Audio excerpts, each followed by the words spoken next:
All right. This is Chess Addict, and I am back. And we're going to look at a game that I just played here against Ahmed.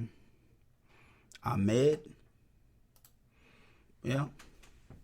All right. So, if you watched my previous videos, you know I'm a D4 player. So, I'm going to open up playing this white to D4.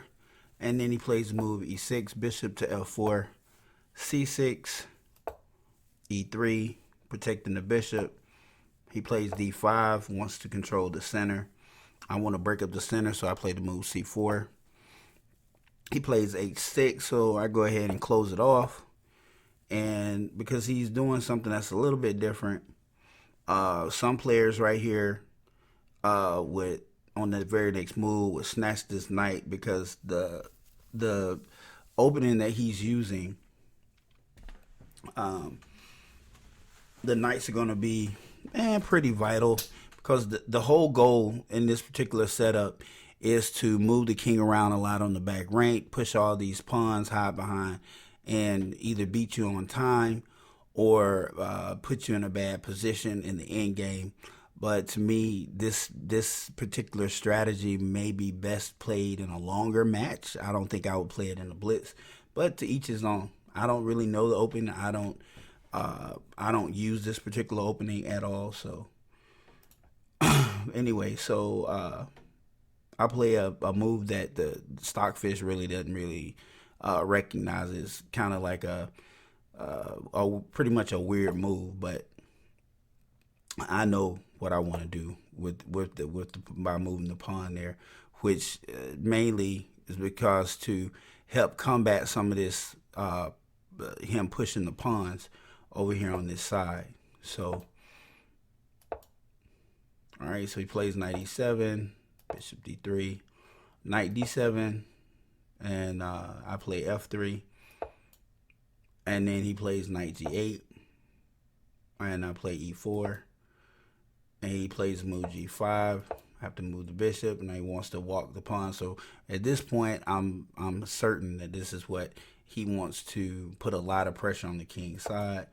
And I play the move e5. He retreats the bishop to e7, f4, h4, retreat the bishop to f2, and then he basically gets a free pawn. That was a really good move. So g takes f4, knight f3, knight to f8, and then I play the move h3. He plays the move bishop d7. I play queen to d2. He plays the knight to h6, looking to come to g4 and cause some trouble. And the reason now you see why I played the queen to d2, so I could take the pawn back. And instead of coming to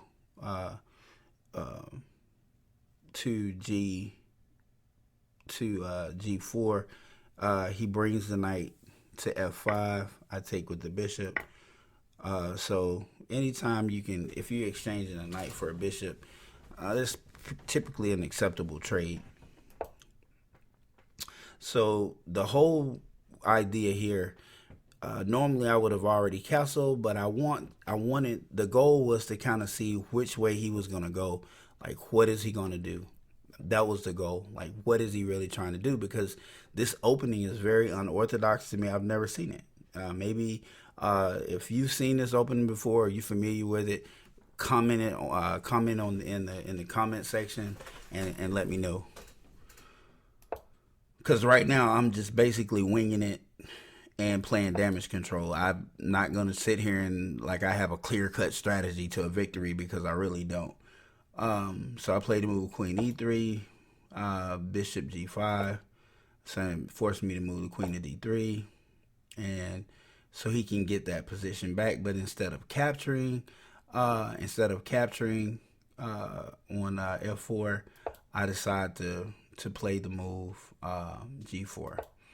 He brings out the queen, and here's where things get interesting, because now I castle, and now I get back to playing fundamental chess. BH. Then I move the king. He moves the queen to D8. Then I align my rooks. Centralize my rooks to the center of the board. So rook H to E1. He plays the move B6. And then I fork the pawn and the bishop just so I can get the knight. But I didn't get the knight. He got me. I come up and then check. Threatening mate with the king, with the queen and rook. And he is opening up that position. So now this move right here, the whole purpose of this move was to get a discovered attack on the queen, and I figured he would see it coming, but instead he attacks. He leaves. He abandons the pawn that he's protecting with the bishop, which was a blunder, a serious one, and I snatched this pawn for free, and it makes this even easier because now I get to keep my rook. Check with the rook. So let's go back. So he comes to threaten, and this is just something I'm pointing out for a beginning player that might watch this video. This was useless. Like, this was really useless. I took with the wrong piece because this bishop is pinned and he can't do anything. So if I do this, that's checkmate. So I took with the wrong piece. I blundered also because I took with the bishop, not paying any attention myself until just now that the rook pins this bishop. So it's not going to be a trade of queens. It's not, the bishop can't take my queen. So I should have taken with the queen, but I didn't. Instead, I took with the bishop, check, and then I come here, check, and then discovered attack here. And I win the bishop, and then I put the bishop there. He comes up with the rook, check. He can't come down, check, and that's mate. He cannot go, well, he can move back, and now that's checkmate because he can't get off that row. He's behind the row of pawns. All right, so if like I said before, if anyone knows this particular opening and you understand how to play it, comment in the comment section. And as always, thank you for watching. Click like and subscribe to the channel. Bye. I'm out of here.